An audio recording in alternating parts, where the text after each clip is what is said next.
შეიტანოთ თქვენს გადაწყვეტილებაში გულისხმობ აი ამ მანდატების არ დატოვების საკითხს და რა მინდოდა თქვენთვის მეკითხა. ეხლა შესაძლებელია დავუშვათ იფიქრო რომ ვიღაცას არ ესმის, ვისაც ნაკლები პოლიტიკური გამოცდილება აქვს ან სამართლის არასაკმარისი ცოდნა შეიძლება არ ესმოდეთ თქვენი ამ ასე ვთქვათ პრინციპული პოზიციის არსი, ხომ? აი თინა ხიდაშელი, რომელსაც ვერც სამართლის სათანადო ცოდნაში დაადანაშაულებდა პოლიტიკური გამოცდილებაც საკმარისზე მეტი აქვს. მე მგონი ასე ვთვლით თქვენ. მისთვისაც კი გაუგებარია თქვენი ეს პოზიცია, მაშინ როდესაც მიაჩნია რომ თქვენს ხელში ახლა ფაქტობრივად ოქროს გასაღები, რომ საქართველოს პარლამენტმა მოიპოვოს არალეგიტიმურობის სამართლებრივი აღიარება საერთაშორისო პარტნიორების მხრიდან, ანუ პოლიტიკურ აქტებში ეს კი აისახა მისი თქმით, მაგრამ ასევე ჩვენი პარტნიორი ქვეყნების პარლამენტებმა შესაძლებელია ეს ასახონ სამართლებრივ აქტებში და თქვენ გაქვთ ხელში ეს ოქროს გასაღები, რომელთაც შეგიძლიათ ეს საკრალური ორი ხმა გამოაცალოთ ქართულ ოცნებას. კარგით.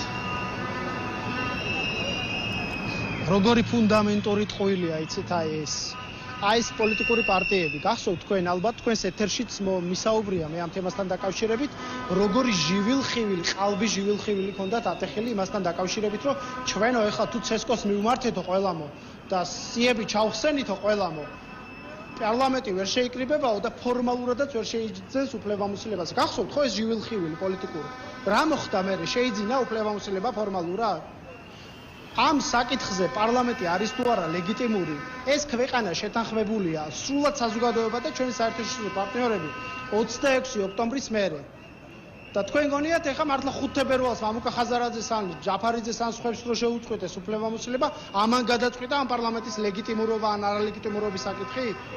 ამ საკითხის ისევ შემოტანა თითქოს პარლამენტი რაღაც ფორმალური ლეგიტიმაციის ნიშნებს ატარებს, შედის სწორედ ბიძინა ივანიშვილის ინტერესებში.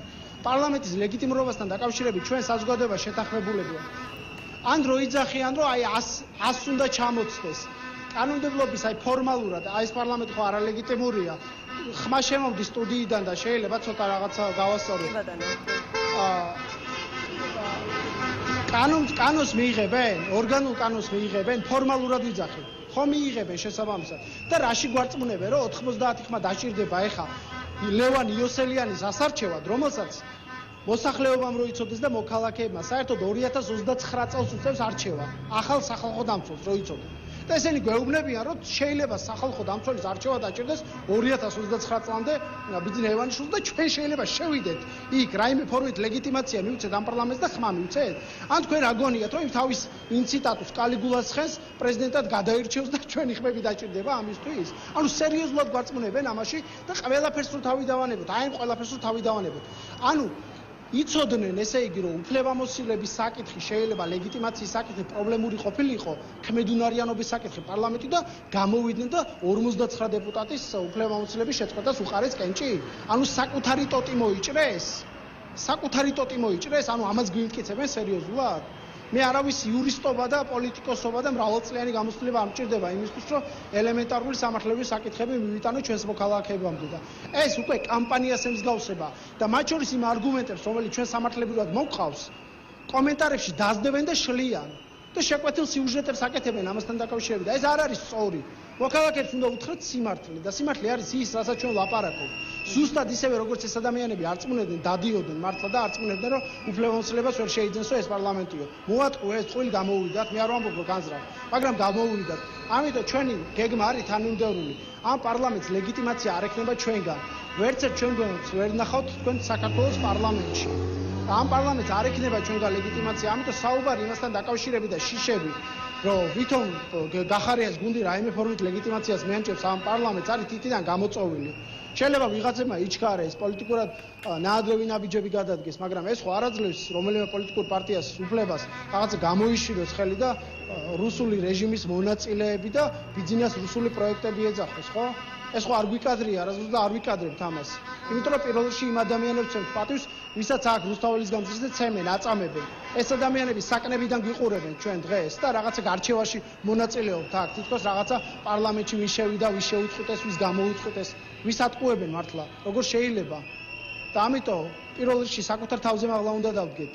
და იმ მოქალაქეებს, იმ რეჟიმის ინდისის პატრიოტებს უნდა ვცეთ პატივი, რომლებიც ახლა საკნებიდან გვიყურებენ და მე მათ მინდა გამძლეობა, მხნეობა უსურო და მე ამ ადამიანებს მინდა დავპირდე და ამ ადამიანებთან მაქვს სალაპარაკო და არავისთან სხვასთან. განსაკუთრებით იმ ადამიანებთან, რომელთაც არჩევნთვის ხმა მოუციათ. არც ჩემი პარტიის წევრები არიან და რაღაცა მომიწოდებენ რაღაც პოლიტიკური განცხადებებით, რაღაცეების ქმედების განხორციელებისკენ ან მისგან თავის შეკავებისკენ. მე ამ ადამიანებს ვპირდები, რომ ჩვენი პოლიტიკური გუნდი თქვენს პატიმრობას სემს პატივს თქვენ სამშობლოსთვის გაღებულ მსხვერპლს და თქვენ იმედს არ გაგიცნობთ პირველში თქვენ დანარჩენი არ გვაინტერესებს ჩვენ ვინ რას ილაპარაკებს ვინ რა განცხადებას გააკეთებს ჩვენ ყოველთვის ვიცით პრაქტიკული ადამიანები ვართ პრაგმატულ პოლიტიკას ვაწარმოებთ და ჩვენი ნაბიჯი იქნება ყოველთვის ამ ქვეყნისთვის ყველაზე სასარგებლო